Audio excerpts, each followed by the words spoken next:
ಸಮಸ್ತ ಕನ್ನಡ ಜನತೆಗೆ ಅಮೃತ ಜೈ healthy life ಸ್ಟೈಲ್ಗೆ ಸ್ವಾಗತ. ಇವತ್ತಿನ ದಿನ ರೆಸ್ಟೋರೆಂಟ್ ಸ್ಟೈಲ್ ಅಲ್ಲಿ ಅಲ್ಟಿಮೇಟ್ ಆಗಿರುವಂತ ಮಶ್ರೂಮ್ ಫ್ರೈಡ್ ರೈಸ್ ನ ಮಾಡೋದು ಹೇಗೆ ನೋಡೋಣ. ಮಶ್ರೂಮ್ ಅಲ್ಲಿ ವಿಟಮಿನ್ ಡಿ, ಬಿ, ಪ್ರೋಟೀನ್ ಮತ್ತು ಫೈಬರ್ ಹೇರಳವಾಗಿದ್ದು ಕೆಟ್ಟ ಕೊಲೆಸ್ಟ್ರಾಲ್ ಕಡಿಮೆ ಮಾಡಿ ಮೂಳೆಗಳನ್ನು ಬಲಪಡಿಸುತ್ತೆ. ಅಷ್ಟು ಮಾತ್ರ ಅಲ್ಲ, ನೀವು ವೆಜಿಟೇರಿಯನ್ ಆಗಿದ್ದು ಪ್ರೋಟೀನ್ ಸೇರಿಸ್ಕೊಳ್ಬೇಕು ಅಂದ್ರೆ ಬೆಸ್ಟ್ ಆಪ್ಷನ್ ಕಣ್ರಿ. ಬನ್ನಿ ಶುರು ಮಾಡೋಣ. ಮೊದಲನೇದಾಗಿ ಮಶ್ರೂಮ್ ನ 1/4 kg ತಗೊಂಡಿದ್ದೀನಿ. ಅದನ್ನ ತೊಳೆದು ಈ ರೀತಿಯಾಗಿ ಕಟ್ ಮಾಡ್ಕೊಳ್ತೀನಿ. ತೀರಾ ಸಣ್ಣಕ್ಕೆ ಕಟ್ ಮಾಡಿದ್ರೆ ಅದು ಬಾಯಿಗೂ ಸಿಕ್ಕಲ್ಲ, ನಾವು ಮಶ್ರೂಮ್ ಹಾಕಿದೀವಿ ಅಂತಾನು ಗೊತ್ತಾಗಲ್ಲ.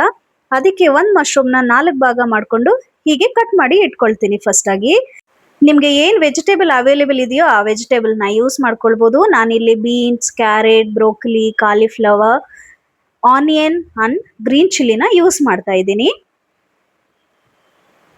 ಈ ರೀತಿಯಾಗಿ ಎಲ್ಲಾನು ಕಟ್ ಮಾಡಿ ಇಟ್ಕೊಂಡಿದ್ದೀನಿ. ರೈಸ್ ಮಾಡ್ಕೊಳ್ತಾ ಇದ್ದೀನಿ. ಇದಕ್ಕೆ ಬಾಸ್ಮತಿ ರೈಸು 10 ನಿಮಿಷ ನೆನೆಸಿ ಬೇಯಿಸ್ಕೊಳ್ತಾ ಇದ್ದೀನಿ. ಒಂದು 90% ಬೆಂದ್ರೆ ಸಾಕು. ನೀವು ಬಾಸ್ಮತಿ ರೈಸೇ ಹಾಕ್ಬೇಕಂತಿಲ್ಲ, ನಾರ್ಮಲ್ ಸೋನಾ ಮಸೂರಿ ರೈಸ್ ಆದ್ರೂ ಹಾಕೊಳ್ಬಹುದು. ಇಲ್ಲ ಉಳಿದಿರುವಂತ ಅನ್ನದಲ್ಲಿ ಮಾಡಿದ್ರೆ ಅಂತೂ ಇನ್ನೂ ಸಖತ್ ಟೇಸ್ಟ್ ಆಗಿ ಬರುತ್ತೆ. ಉಳಿದಿರುವಂತ ಅನ್ನದಲ್ಲಿ ಬೇಕಾಗಿದ್ರು ಟ್ರೈ ಮಾಡಿ. ಬೆಂದಿರುವಂತ ಅನ್ನನ ನಾನು ಈ ರೀತಿಯಾಗಿ ತೆಗೆದು ಸೈಡ್ಗೆ ಇಟ್ಕೊಳ್ತೀನಿ.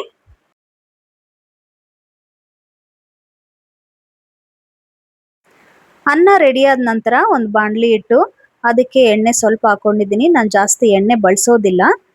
ಹಸಿಮೆಣಸಿನ್ಕಾಯಿ, ಕಟ್ ಮಾಡಿರೋಂಥ ಈರುಳ್ಳಿ ಹಾಕಿ ಚೆನ್ನಾಗಿ ಹುರ್ಕೊಳ್ತೀನಿ. ನಂತರ ಇದಕ್ಕೆ ಶುಂಠಿ ಬೆಳ್ಳುಳ್ಳಿ ಪೇಸ್ಟ್ 1 ಸ್ಪೂನ್ ಹಾಕೊಂಡು ಅದನ್ನು ಹುರ್ಕೊಳ್ತೀನಿ.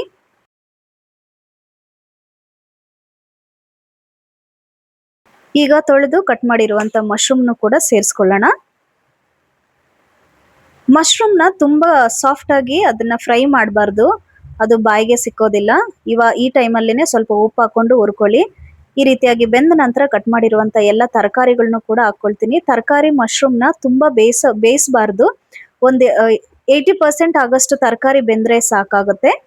ಆವಾಗ್ಲೇನೆ ರುಚಿ ಬರುತ್ತೆ. ರೆಸ್ಟೋರೆಂಟ್ ಸ್ಟೈಲು ಅಂತ ಹೇಳಿದ್ರೆ ಗೀ ಮತ್ತೆ ಬಟರ್ ಯೂಸ್ ಮಾಡಬೇಕು. ನಾನು ಬೆಣ್ಣೆನ ಯೂಸ್ ಮಾಡ್ತಾ ಇದ್ದೀನಿ. ಅವಾಗ್ಲೇನೆ ಅಲ್ವಾ ರೆಸ್ಟೋರೆಂಟ್ ಸ್ಟೈಲ್ ಅಂತ ಹೇಳೋದು.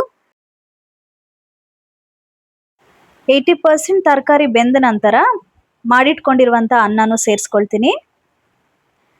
ಇದಕ್ಕೆ 1 spoon pepper powder, 1 spoon garam masala, tomato ಮತ್ತೆ ಚಿಲ್ಲಿ ಪೇಸ್ಟ್ ಮಾಡಿ ಇಟ್ಕೊಂಡಿದ್ದೀನಿ, ಅದನ್ನು ಕೂಡ ಸೇರಿಸ್ಕೊಳ್ತೀನಿ. ಯಾಕೆ ಅಂದ್ರೆ ನಾವು ಯಾವುದೇ ರೀತಿಯಾದಂಥ ಸಾಸನ್ನ ಬಳಸ್ತಾ ಇಲ್ಲ. ನಿಮ್ಗೆ ಈ ಪೇಸ್ಟ್ ಬೇಕು ಅಂತ ಹೇಳಿದ್ರೆ ಕಮೆಂಟ್ ಅಲ್ಲಿ ತಿಳಿಸಿ, ಖಂಡಿತವಾಗ್ಲೂ ನಾನು ನಿಮ್ಗೆ ತಿಳಿಸ್ಕೊಡ್ತೀನಿ.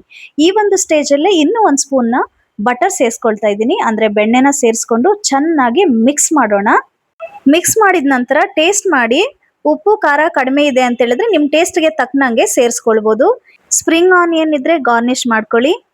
ಯಾವುದೇ ಸಾಸ್ ಇಲ್ಲದೆ ರೆಸ್ಟೋರೆಂಟ್ ಸ್ಟೈಲಿನ ಅಲ್ಟಿಮೇಟ್ ಮಶ್ರೂಮ್ ಫ್ರೈಡ್ ರೈಸ್ ತಯಾರಿದೆ. ನೀವು ಮಾಡಿ ಹೇಗ್ ಬಂತು ಅಂತ ಕಮೆಂಟ್ ಅಲ್ಲಿ ತಿಳಿಸಿ. ಇನ್ನಷ್ಟು ಹೊಸ ರೆಸಿಪೀಸ್ಗೋಸ್ಕರ ನಮ್ಮ ಚಾನೆಲ್ ಅನ್ನ ಸಬ್ಸ್ಕ್ರೈಬ್ ಮಾಡೋದನ್ನ ಮರಿಲೇಬೇಡಿ. Thank you for watching.